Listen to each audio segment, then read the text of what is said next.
Om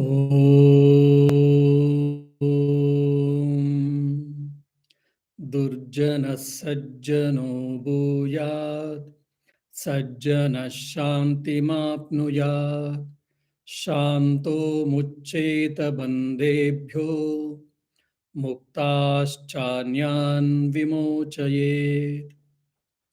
O Lord, please bless every being on this entire universe so that all the wicked people be transformed into righteous people. Let all the righteous people may attain peace. Let them strive for realization. Let all the people who have realized the ultimate truth may help others, fellow beings, to realize this ultimate truth. Om, peace, peace, peace. Dear devotees, we were discussing Narada's Bhakti Sutra, that is, aphorisms on devotion. Narada, after describing the Parabhakti, that is the supreme devotion, now he started explaining do's and don'ts. By doing what, you will get the supreme devotion. By doing what not, or by doing not what, you will be able to get the supreme devotion. So that is can be told in a simple language, abhyasa and vairagya. Abhyasa is the practice, and the vairagya is detachment, not doing things, abstaining oneself from the unwanted things. After this, in the 61st aphorism, the sage is trying to tell what is the nature of the devotee. How we can understand he is a devotee. He is the best among the devotee. Or in him, the devotion has taken complete form. His devotion has got ripened. His devotion from preliminary to the ultimate stage, if it has reached, how to understand? For that, one of the trait was told by celestial sage Narada in the 61st aphorism. Lokahano chinta nakarya neveditatma loka vedatvat.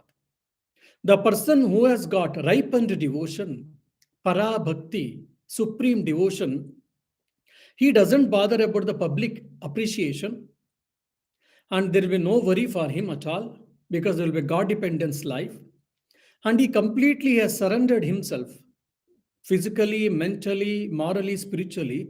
He has completely surrendered himself to the self. And he doesn't bother about public esteem. And he doesn't follow, even sometimes, if necessary, even the Vedic scriptures or the injunctions of the scriptures. So, what does it mean? We will try to understand now. I mean, the devotee who has got that supreme devotion, he doesn't bother for praise or even for the blame. When people praise us, we feel so happy. We feel blotted. We feel that we are moving in the air. We are flying in the air. At the same time, or after some time, because of some reason, or because of some mistake, or because of failure, the same person, if he criticizes, again we feel that we have come down and we have gone to the well, sometimes bottomless well. When we have heard that praise from the same person, we felt we got blotted, and when he's criticizing us, we feel that we are going down. That means the praise and blame is having an effect on us. That is a common thing which we see in every being, in human being. But in this devotee, who has got that supreme devotion, he is not perturbed by your praise and not perturbed by the blame. Then is he insane? Then doesn't have any feelings at all? Then is he insensitive? Then does it mean that he doesn't care for anyone that's me? No, it is not that. He has transcended these things. If someone praises, that means what? I'm in right direction. Probably he thinks objectively and he goes further. And if someone criticizes, he objectively discusses, he objectively discriminates in himself whether the opposite person is blaming me. Am I right for that? Did I do that mistake? Or similar like that, he thinks of himself and afterwards. If it is not so, then he doesn't bother at all. So he's not perturbed by either the praise or blame. He has transcended these dualities. Heat and cold, right and wrong, praise and blame, all these things he has transcended. And he doesn't bother about public appreciation also. And he doesn't have anything to achieve. Because why? He has completely surrendered himself to the God. He's living why? He's living for the God's sake. Means he loves God so much, even his breathing is for God. And even if someone says that, okay, by doing this sacrifice, you go to heaven. By doing this sacrifice, you may, by doing not, by not doing this sacrifice, you go to hell. Such type of injunctions, such type of actions which are connected with sacrifices, if it is there, then he also doesn't bother. Why? He doesn't want heaven. He's not bothered about heaven. He's not bothered about hell. He's only bothered about the love towards the God. He loves God. That's it. So that is the reason his value is only God and God alone. He lives for God and God alone. At the same time, the question may come to us, that means what? Is he inactive or is active? He is hyperactive actually. Why? Because he always keeps busy himself for the welfare of the world. He sees that the whole creation is the playground of the Lord. And in every being, there is the divine presence. Lord is residing in every animal. Lord is residing in every being. So out of compassion, out of love, out of fellow feeling, he serves the people. Even how much ever the common person is active, he will be much more active than him. He will be hyperactive, but at the same time, he doesn't bother from all these dualities. He has transcended all the dualities of. That's what lokahano chintana karya. He doesn't bother about praise. He doesn't bother about blame. He has transcended all the dualities. Then, while doing all these things, you may get so many reactions from the people or from the world, but still is not perturbed by all these things. But at the same time, he is not insensitive to the emotions or to the people feelings. He do care for the people, he do help the people, but at the same time, he is not perturbed by the evil of the society. He is not moved, he is not pessimistic in his outlook by seeing the evil in the society. Sometimes we see, oh, what wretched this world is. The world is with full of mistakes. If the God is so compassionate, if the God is so merciful, why has He created such type of world? Where we have got a lot of pain, lot of misunderstandings, lot of poverty, all these things. As a result, sometimes people are prone to become atheists, and sometimes the people become they start criticizing the world or the God or the creation, etc., etc. But nothing, such type of traits we cannot see, we don't see in the devotee. His whole life will be God dependence life. Ishwararpana buddhi, we say. We all depend on the world dependence life we are leading, but the real devotee who has got supreme devotion, he will be leading the God dependence life. He sympathizes for the people, he sympathizes for every being or animal in the world, and he helps them, he serves them as the manifestation of the God or divine or children of the God. But he doesn't bother from all these things. He's not disturbed. Means he thinks, he sees things, he views things objectively, not subjectively. But whereas when we see the world and people, etc., our perceptions are subjective. Why? Because of our thoughts, because of our desires, because of our liking, because of our hatred, all these things are colored our thoughts. It is colored our thinking.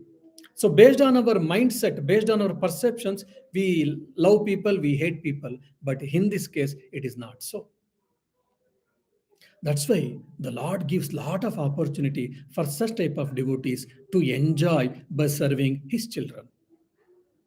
But they'll feel happy, no doubt. But at the same time, the process can be painful, but they are not bothered, they are not perturbed. Why? Because again, their mind is at the high level. By this, the question may come, the last one, means they will not follow the scriptural injunctions, means they will not follow any rules and regulations. That means free life, whatever I wish I would like to become or I would like to lead is such a carefree life, is the devotee's life. That means devotees, or if I get a more devotion, or if I get more knowledge, that means should I not follow the scriptural injunctions? That type of question may come for all of us. Definitely. So, keeping this in the mind, in the next sutra, that is aphorism, Narada says that you may mistake my teaching. That's the reason I shall clear in the 62nd aphorism. न तत्सिद्धौ लोकव्यवहारो हेयः किन्तु फलत्यागः तत्साधनञ्च. Means, for the success in the path of devotion, one should not discard the good dealing with others, but renunciation of the fruits of actions as well as the means of their attainment should be maintained. I think Swami Vivekananda beautifully has said, first be a gentleman, then you can be a sadhu, means then you can be a monk. So we should have that gentle behavior, basically. Then only you can become a monk. So like that, either is a devotee, either male or female, he or she should be gentleman or gentlewoman.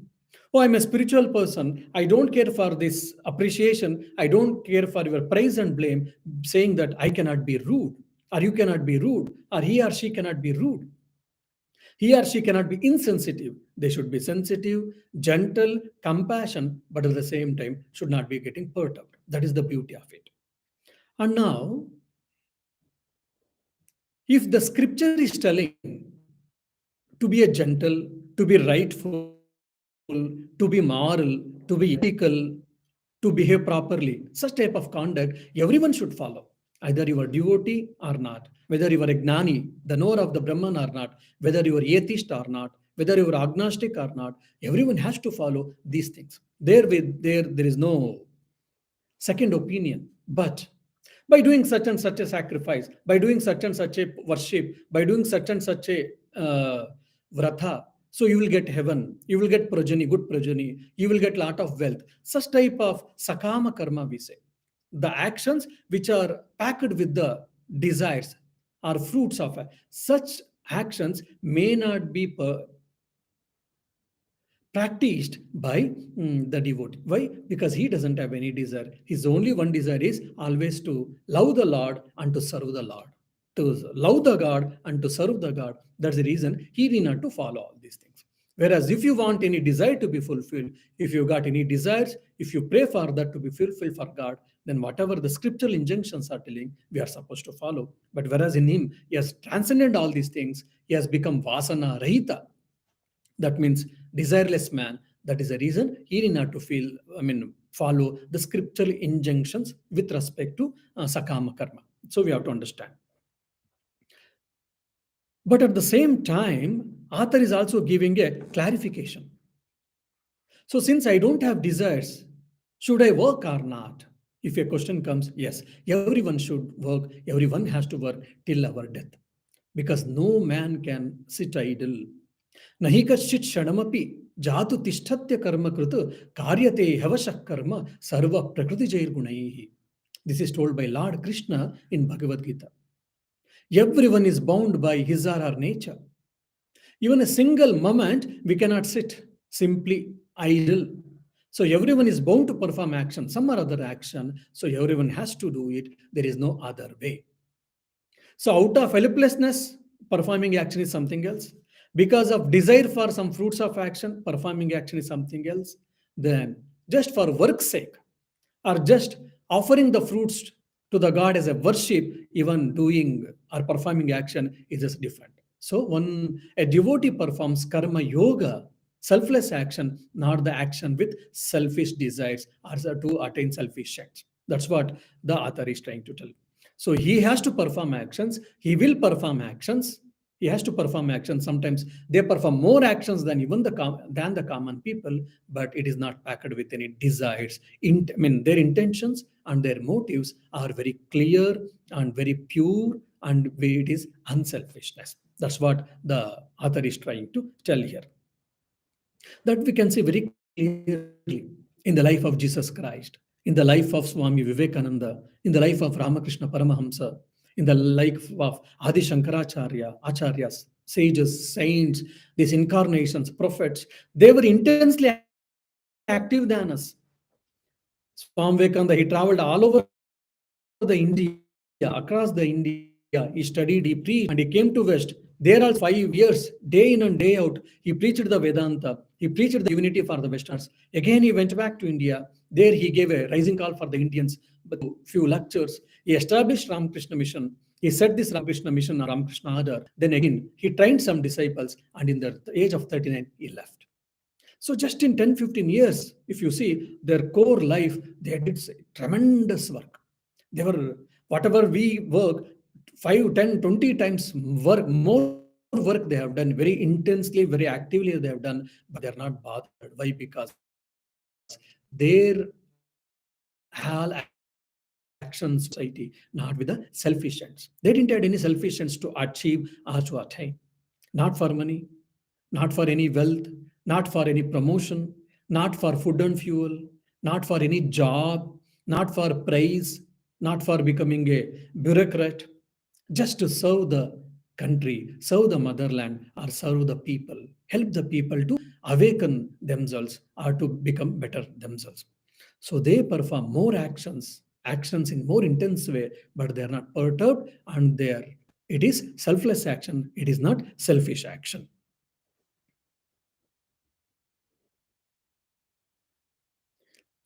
And also, the author in this particular aphorism, whoever studied deeply, there is a caution here. And when this such people, such a noble-hearted people, saints who have realized self or realized God, are spiritually advanced people, when they are performing actions, the results do come for them. They offer that fruits of action to the Lord, or they don't receive it. The scriptures say, whoever loves such great souls, whoever serve such great souls, they get all the fruits of action of these great people. Similarly, if someone hates such noble people, if someone criticizes such a noble hearted people, whatever, if at all, if any sin has been done from them, that the results of the sinful actions has to be received by the people who criticize the great people or the saints or the noble hearted people. So that's why when we criticize someone, we have to be very careful. Otherwise, we will take their sin, the results of sinful actions we have to receive otherwise. Then,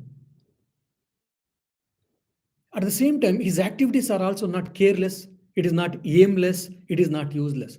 Anyway, I don't bother for fruits of action, I don't want praise, I don't want blame, I don't want any materialistic progression. So I can work in any way, in a just casual way, simply I have to work, so I will work. I don't bother. No. They will work with dedication, with utmost care, with concentration. Even the person who wants desires, who wants fruits, the person in whatever care he works, more than that he may work, but is not bothered. So his actions will not be careless, it will not be aimless, it will not be useless unnecessarily, it will be all taken care properly. Means this shows the dynamic nature of the spiritual person or of the devotee. Most of us, many of us, we feel spirituality means doing nothing and keeping quiet. No. We have to quiet our mind. We have to quiet our unnecessary restlessness of the mind, our unnecessary thoughts traveling, no doubt. But it is not that keeping quiet. Keeping silence and observing silence, there is a lot of differences there. So here they observe silence, but they are very active. Now, in the next sutra, the author discusses very few important things. If a devotee has to retain his devotion, if a devotee, a spiritual aspirant, has to retain his spirituality, whatever is there in him, he has to do few do's and don'ts. What is that? Stridana nastika charitram na shravaniyam. Means, according to Narada, these are the things which are the hindrances to the attainment of that supreme devotion. What are them? He should not listen to the description about unnecessarily opposite sex and wealthy people and who does not believe in God are atheists. We have to listen to this, or we have to think this in a very careful manner. So they, I mean, the Narada is not discriminative about the gender. He's telling that think about the other opposite sex so that they'll instincts. That's what he wished to say. So in the adolescent age or in the young age, people will be they will be having that sense gratification. By that, their devotion and the spirituality will come down. Whoever wants to lead the pure life, chaste life, then they should avoid such unnecessary talks or loose talks, we say. Even they say that the devotee has to work for the welfare of the society, no doubt, but at the same time, he has to be careful while he is dealing with the opposite sex, opposite people. And also, unnecessarily, he should not accumulate the money. In the name of service, he should not accumulate the money unnecessarily. That's what the Narada is saying. So I want to serve the Lord. I want to serve the society, saying that simply people keep on accumulating the money and they will be building the big, big castles. If that is the case, no, that should not be done according to the Narada. And sometimes here, Nastika means agnostic, I mean, atheists, they write unnecessary pseudo logic about the existence of the God exists or not, why God not exists. Like they give a pseudo logics and all. Sometimes comics are there, some novels are will be there. Such things we are better, we should not. Because we are very sure, we are confirmed about the existence of God, and whatever the little devotion, whatever little spirituality is there in us, we have to protect that and we have to keep going further. Sri Ramakrishna tells beautifully this by simple example. When we plant a small sapling, it has to be taken care. When it is growing, probably to protect from the cattle or from the sheep or wolf or whatever the reason, we may have to put in a hedge, we have to put in a fence. Then it grows, then become a tree. If so, then you can tie the even cattle or a cow or a hogs or buffalo or whatever. You can tie them even for the tree. Why? Because the tree has grown up so much and nothing can destroy it or nothing can shake it. But when it is a plant sapling, it has to be covered with a fence. Otherwise, it can be destroyed. So similarly, when we are at the preliminary stages, or when we have not attained complete devotion, we have to take care of all these things. Otherwise, what will happen? We will also indulge in the sense gratification, and when we get distracted from the godly life or spiritual life or the rightful life or the life dedicated for the divinity. So we should be careful all these things. And that is not because of force. That is because of voluntarily we have to take this decision to take care of ourselves, to take care of our spirituality, to take care of our devotion. We have to do this. When you hear all these things, you may get a question. Swamiji, Narada was there thousands of years before. He might have told all these things. Today, we are all advanced people. We're in advanced technology. 5G is coming all over the world now. So we are all very rational and we are very scientific, and it is a free society we want, and democratic society we are in, democratic country. I don't think these things matter. It should not matter. It is a world. I think we should remove this aphorism. Some people may argue. See, however, we are advanced technology way, but our internal passions, internal instincts are same. Most of the times, many of the time, we live at the level of the instincts. As a result, whatever when we see, our mind and senses immediately it ponders, it jumps, and it wants to enjoy. So, because of that sense gratification, always trying to have that sense gratification, our body and mind and emotions and thoughts are becoming weak in day by day. Just a lighter side. In the olden days, people were able to get up at the early morning at the 4 o'clock or 5 o'clock or 3 o'clock without an alarm. And slowly afterwards, without alarm, it was not possible. Now we keep 2 or 3 alarms with having a snoozes, because one if you forget, second, or second if you forget, third. Sometimes our mental capacity is going down sometimes, and stress has been increased. Psychosomatic problems have been increased, counselings have been increased. All these things, somewhere, it shows that the strength of the mind has decreased in the society in general. In the olden days also, there were enough problems. It was not that our forefathers, they didn't have problem. They had more problems. They had more challenges at the physical level, no doubt. But we have got the challenges at the mental level, intellectual level, and emotional level today. To face them all that. To face that brutes, we have to have a strong mind and strong body and strong emotions. For that, we should not uh, expose our mind, expose ourselves for the unnecessary things. So that's the reason freedom means, Swami Vivekananda explains that it is a responsibility. Freedom means, oh, however I wish, I would like to stay, I would like to go, I would like to play, and I would like to mix with people, I would like to go and enjoy whatever way I want. Yes, you can do, but that is a animal living. If you want to have a rightful living, then it is a life of responsibility. So who can get freedom? Who can have freedom? Who has got self-responsibility? That's why Swami Vivekananda describes, I mean, freedom is responsibility. So in this sutra, aphorism, the Narada is saying that be responsible, be responsible, be alert about your life and about your do's and don'ts and about your actions, etc. So that your life is taken care.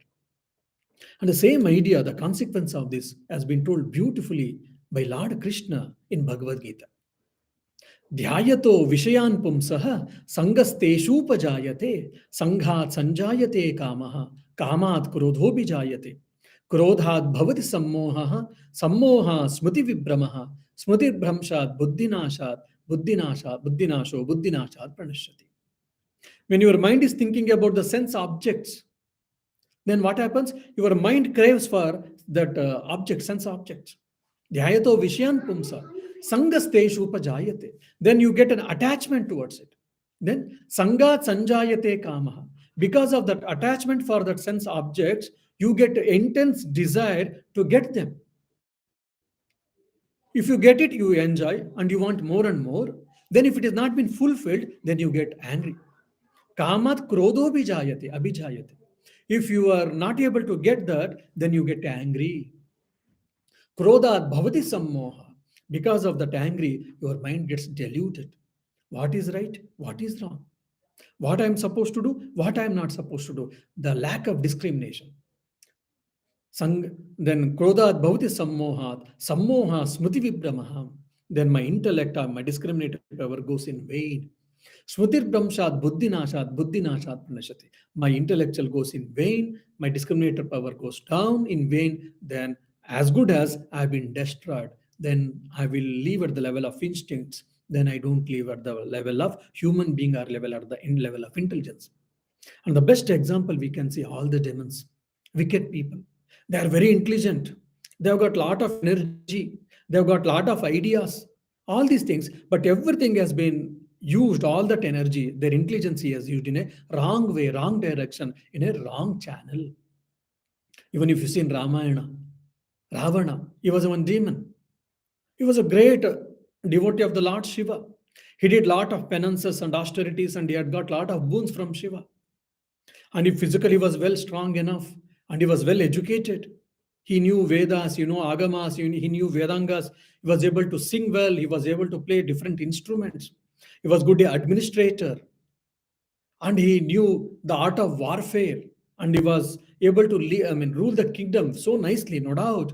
But at the same time, he had his own weaknesses. Because of that, he kidnapped the Sita, someone's wife. As a result, he had to be killed, and he got killed. His children got killed. He lost his brother, or brothers' children. His people from his family, from his clan, from his kingdom. Many people got died. Why? Because of wrong action, because of attachment, because of lust or whatever. So that is the reason we have to be careful.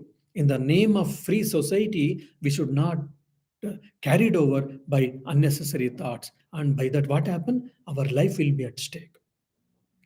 So free society, freedom of expression, in the name of freedom, if you are living the sense gratification life, it may be okay, but it is called animalness. It is not animal, it is called animalness. From animalness, we have to transfer ourselves. We have to evolve ourselves to the humanness, then only we are called human being. From humanness, we have to transform ourselves to the divine. Then we are divinity. That is our real nature. So we have dropped ourselves. That's the reason in a very allegory form, in a symbolical form, in Bible they say, uh, he was eaten the forbidden apple. As a result, a man sinned and we have come down. So that is a metaphorically saying that. That means what? We are all divine beings. We have forgotten our nature. We have come down. We have to again raise ourselves to become divine. That is what every scripture and every religion is trying to say that in a different way. That is what. Then the question may come by hearing all these things. So that means, Swamiji, you are asking us to suppress our desires, suppress our instincts, suppress our feelings. And suppression is not good. Today, science is saying if you suppress, then it will open its own way and it will manifest in different ways.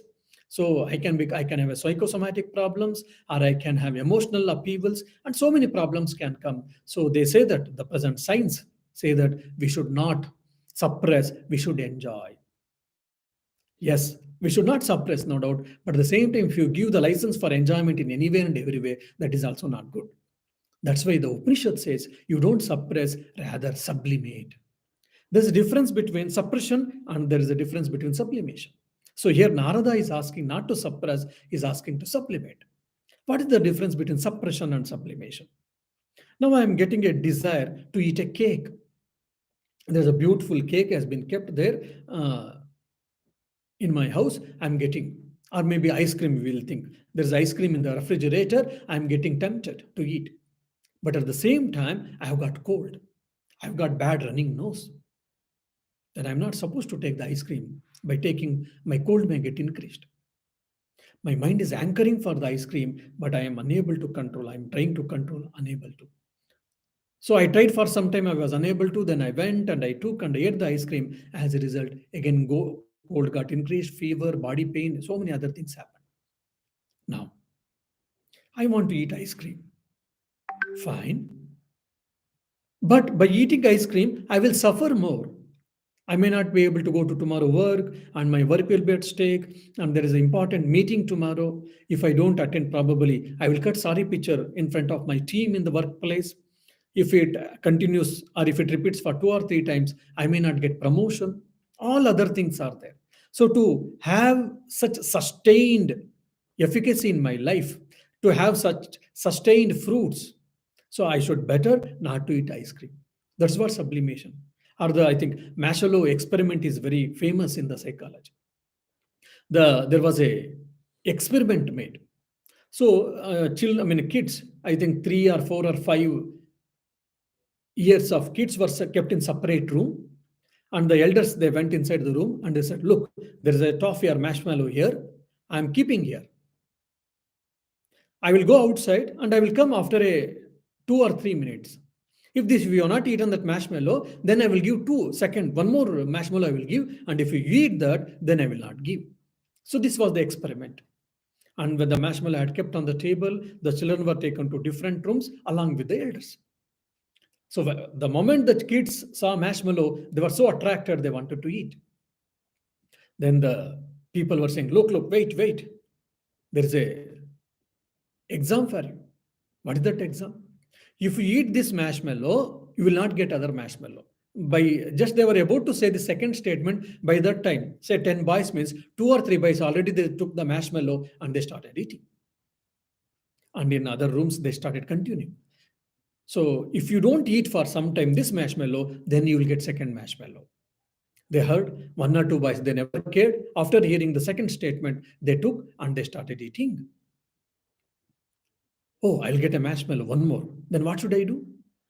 I will go outside. After 2 minutes or 3 minutes, I'll come back. If the marshmallow is on the table, then I'm going to give the second one. So already 30% is out. So whomever in the kids, they have not eaten the marshmallow, the elders, they came out. And there's a beautiful video available in YouTube, you can check. Some children are trying, seeing this side, that side marshmallow, they're lifting and keeping. And trying 2 or 3 children or kid, they ate away. And 1 or 2 just they licked and kept. And whoever ate away, then they didn't get. So as 50 or 60% is out. Among 1 or 2, they were struggling so much.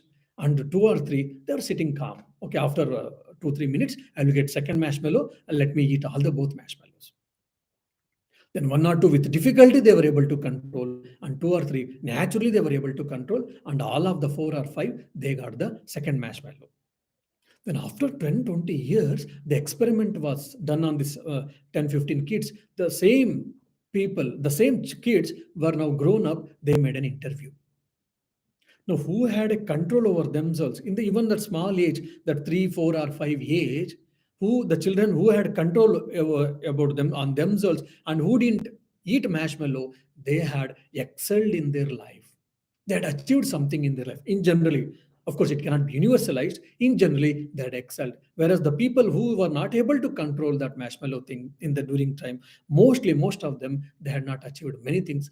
Just commonly anyone degree and any normal life or normal just getting a job like that we had seen. I mean, this experiment has been done in a clinically. So controlling the mind, channelizing the mind for the higher things, achieving higher things is very, very important. For example, I want to be a best athlete. If you want, you have to get up early morning, either it is summer or winter or rainy season, you have to get up and you have to do some exercises, you have to keep yourself fit and you have to run or you have to do exercises, whatever the tutor says, the coach person says, and accordingly sleep and food, whatever he says, you have to do it, and you have to do a lot of exercises and lot of training your body and mind. Then you can be the one of the best athlete in the country level or at the global level. So this has to be practiced by everyone. Whoever wants excellence, whoever wants success, their mind has to be controlled.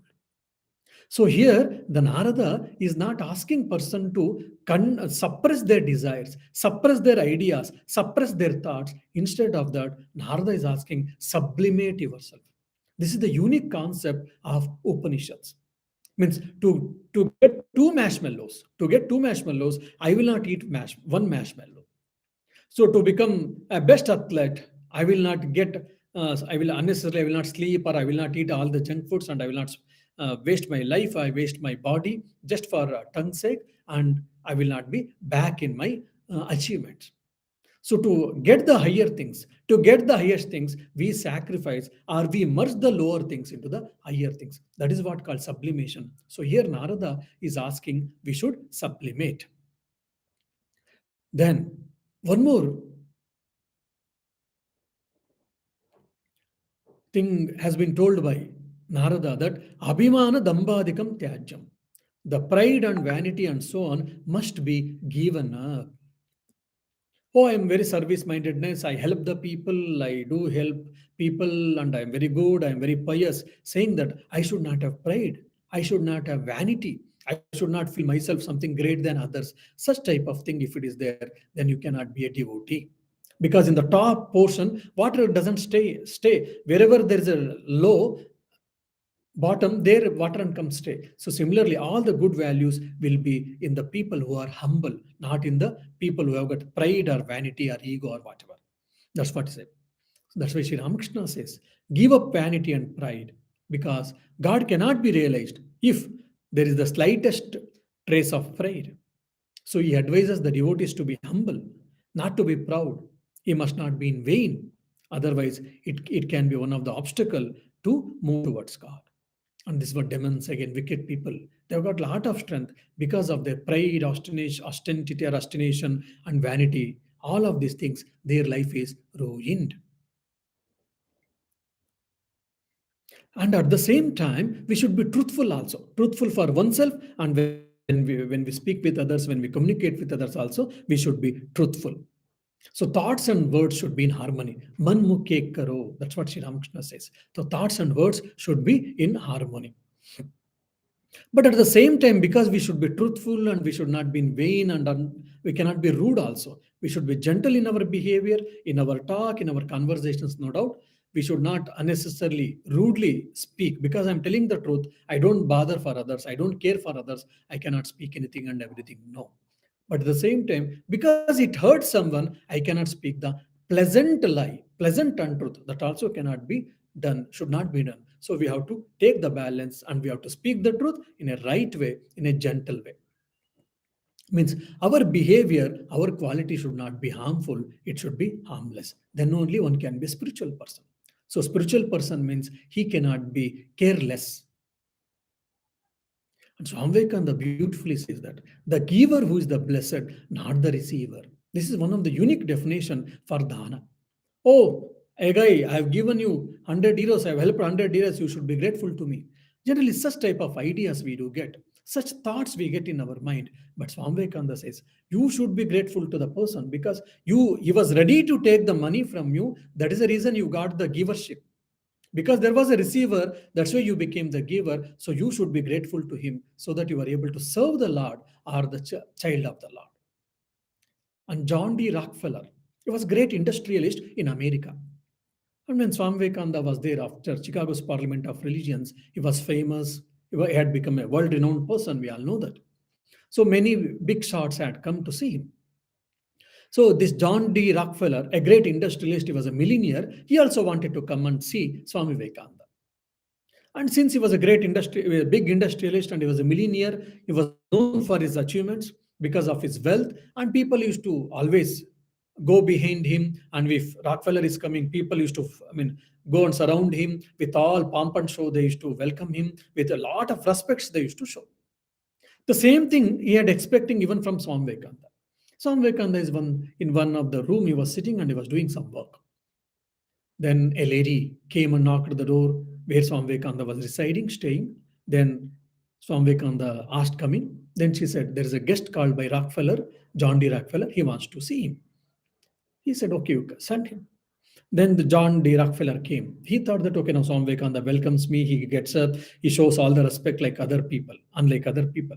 But unlike other people, Swami Vivekananda didn't do it. Even he never raised his head, and just as if no one has come, he had continued his work. It was a very rude shock for the John D. Rockefeller in his life. First time such a rude behavior is seen. Then he started making sounds to bring the awareness of Swamiji. Then slowly Swami Vivekananda said, who are you? Why did you come? He said, I am John D. Rockefeller, the industrialist who is a millionaire. Don't you know me? Swami Vivekananda says, my dear gentleman, no, I am not aware of you. Oh, how come? I don't know. I am a servant of God. I have no business with any industrialist, so I don't know. Then I've got a lot of money. I'm very wealthy person, very rich person. Swami Vivekananda said, okay, fine. What is for me? I'm a beggar. I'm the best among the beggar. My poverty is my instrument. Poverty is my ornament. So I don't bother. I'm the son of God. I don't bother for your riches. I don't care for your riches. So this was a very rude shock. As I already said, it was a very great shock, rude shock for this Rockefeller. Then Rockefeller started asking, you tell me, by doing what you will speak with me? You are not raised your head. Please tell me. Then Swami Vivekananda, he raising his head, he says, can you spend your money to the children of the Lord? Can you serve, if from your money, can you serve the children of Lord? Then if you can serve and come, then I will speak with you. Then immediately he went to Rockefeller. Immediately he went and he opened a Rockefeller Foundation. Millions of rupees were pumped inside, and for education and for other things as a philanthropic activity, he created an organization, Rockefeller Organization, and he came back in just a day or two. Now Rockefeller was feeling that at least now Swami Vivekananda appreciates me. Then he went, at least Swami Vivekananda was kind enough this time. He welcomed him. Then he said, look, because you said I have created a Rockefeller Foundation, millions of dollars has been put, so hundreds of people will be benefited. So at least now they and you should be grateful to me. Then Swami Vivekananda said, why? What? No, because I'm helping so many people. So many people are getting benefit from my money, hard-earned money, so they should be grateful. And Swami Vivekananda said, no, my dear, you are wrong. You should be grateful to me and to others. Why? Because I gave the idea, and because others are receiving your benefit. As a result, you are in the good place. Since you have got the title of giver, you should be grateful. Then he says, the giver who is a blessed but not the receiver. This is told by Swami Vivekananda. So this was a new dimension got opened for John D. Rockefeller. So this is the tagline which we follow in Ramakrishna Mission. Monks who have done PhD, who have done doctorate, MBBS or MD, MTech, BTech, all these things, and they left everything, and they come to the monasteries and they serve the people. Why? Because the giver who is a blessed, not the receiver. Serving Lord and serving Lord's children, there's a beauty in that. So keeping faith, belief in such type of Swami Vivekananda statements, many young people, they join Ramakrishna monastery and they take care of their life by serving the society. So it's the giver who is the blessed, not the receiver. Then, in the 65th aphorism, the Narada is saying that you should devote all your actions to the Lord, but at the same time, if you have got any deficiency, defects like lust, anger, pride, or vanity, all these things, that should be turned towards God. Then, instead of becoming an obstacle, all of these things, it will become the support for you. So, how to spiritualize life? Whatever the defects we have got, whatever the negative things we have got, how it can be converted into positive, how it can be diverted towards the God. This is told in the 65th aphorism. In the next week or after 15 days, we will have a class on Narada Bhakti Sutra. We shall discuss. So tomorrow we have got Kali Puja from 6:30 to 8:30. So whoever is possible, kindly visit the center and be the part of this worship. And if any one of you cannot come and participate here because of some other, because of distance and because of your work things, then through Zoom and through YouTube, you can participate in a worship. And also next Sunday, we have got Nivedita's birthday, in whose land this ashrama is there. Margaret Noble, who dedicated her life for the India and Indian women's regeneration. We have got 155th birthday of Sister Nivedita from 5 to 6:30 p.m. I request all the devotees to participate in the Nivedita's birthday too. Om Shanti Shanti Shanti Harihi Om Tat Sat Shri Ramakrishna Arpanamastu.